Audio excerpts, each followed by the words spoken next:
Hey guys, today I'm going to be showing you how to make a UI shadow. This can either be for ATS, ETS2, uh, whatever purposes you need it for. I'm going to show you how to make a shadow, just a plain shadow onto a texture and have it be transparent. No issues.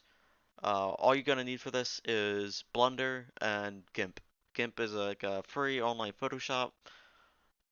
You can download from their website. I'm using Windows 10, so wasn't that hard of an installation. Um, And Blender, I'm using 2.79, not 2.8. I don't know how to do it in 2.8 yet, but if I do learn, there'll be a video. If not, then this is what I have for now. But to get started here, I have this trailer, right? I just imported it, and all I did so far was added in a plane. So I hit Shift A, I go to Mesh, and I hit Plane.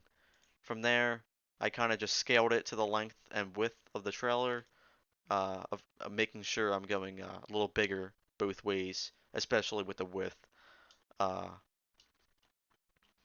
and then from there, after you get it all scaled and set up properly, you want to come over here to this render tab. You want to scroll all the way down right where you get the bake.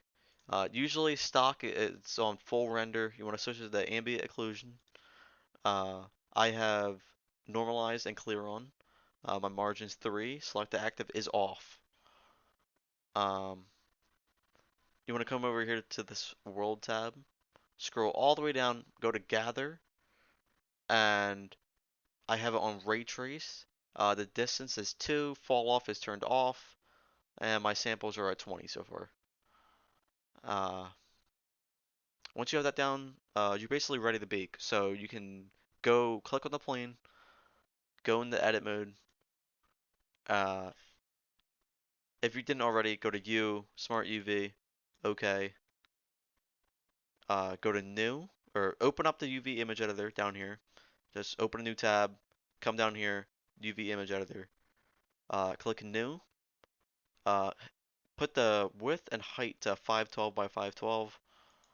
Uh, Go over here to render, go to bake, and you should see this texture start loading in. Depending on your computer, it can take anywhere from 30 seconds to like 10 minutes. But in my case, it's a small image and my samples are pretty low, so you shouldn't have that many issues. It also really depends on your computer and what it can really handle. So this should be done in a second here.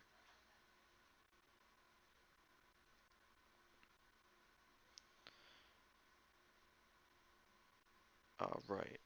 So once you see the render bar has gone away and you see your full image, come down here to image, go to save as image, save it to where you want it. I'm gonna name it shadow on my desktop. I already have a file because I did this twice already. But save it as a PNG, right? Come down here to GIMP, open it up, load it up, right? Should be blank once you open it. Go to File, go to Open, find that shadow that you made, hit Open,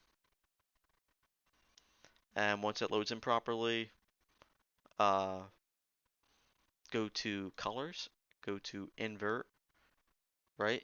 Over here on the right hand side, you want to right click, hit New Layer, hit OK, come to the Bucket tool, change these two colors to fully black, right?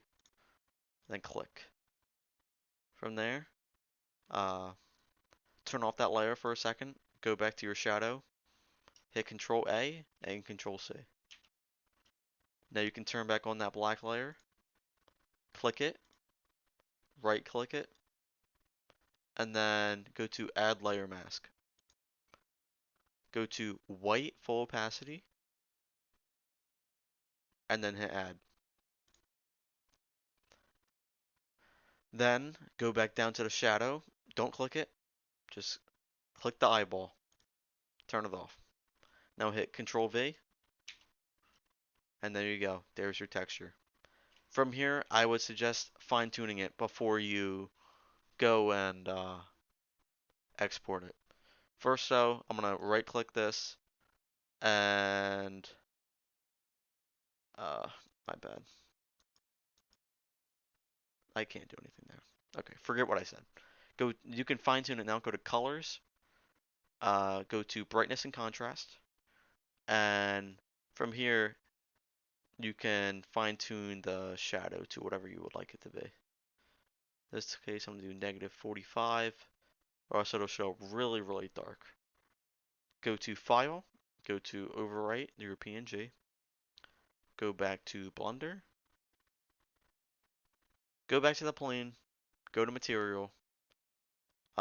If it doesn't have material, click New, go down to SCS, Shader Presets, click the None, go to Diff Spec, come down here, give it a over shader, which makes it transparent.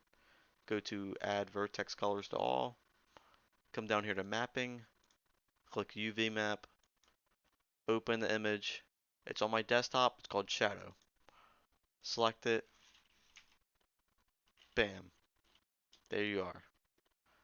One thing though, as you see, when I go above it, it turns white. You don't want that. Change the diffuse and specular all the way down to black. You can change the shininess to 0, right? And that's basically it. From there, if you are going to put this into a mod, I would suggest uh, coming back down here to the image editor, go to open, go back to wherever you saved that image, right? Open it, then go to image, save as image. Um, for people who are experienced with modding, you do know that once you convert a SES project um, uh, from not in-game to in-game, it converts TGA to DDS, which DDS is a file image format. So you can go to TGA, go to wherever uh, you want to save the image to. You can go to vehicle. This is for the trailer, trailer owned, whatever. Go to textures, save it, right? Then you can go to, then you come back to the material, go to the base texture, and open it, textures. Where's that shadow? Shadow TGA. Click the new button, click it, make it a TOBJ, right? That button that I clicked right here makes it a TOBJ without you having to do anything, right? And then it'll convert it into a DDS after you convert. So basically that's it. That's all you need to do.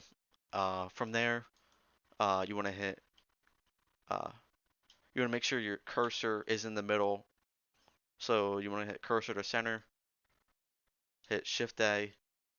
While you're selected only on the plane, hit Shift A, SES object, root object, name it, double click, UI, shadow, whatever you want, long, I guess. Right? Go to File, Export, uh, PIM, export it, and then all you got to do from there is def work. It's really simple. Matter of fact, I'll show you right now how simple it is. You want to go into your mod. If you're only here for how to make the texture, that's it. That's the video. But if you don't know how to do def work, go into your mod, go to def, vehicle. This is for a trailer only, so you can either do trailer or trailer owned. Go to trailer owned. Go to the chassis. Open the chassis SII. Right. So once you open it, there's a section called UI shadow and then extended shadow texture. Basically, these two work together. What's the PMD going to be called? So whatever you name this file is what's going to be the PMD, right? PMD is like an object. And then the extended shadow texture is what texture that PMD uses. So that image that you saved is what you're going to name it to. So what TOBJ did you create that is right here? What does this say? This says shadow.tobj. So you would come in here and you would just name it whatever the location is, and then shadow.tobj, just like in Blender right here. Then you save it, and that's it. You're done. You're good.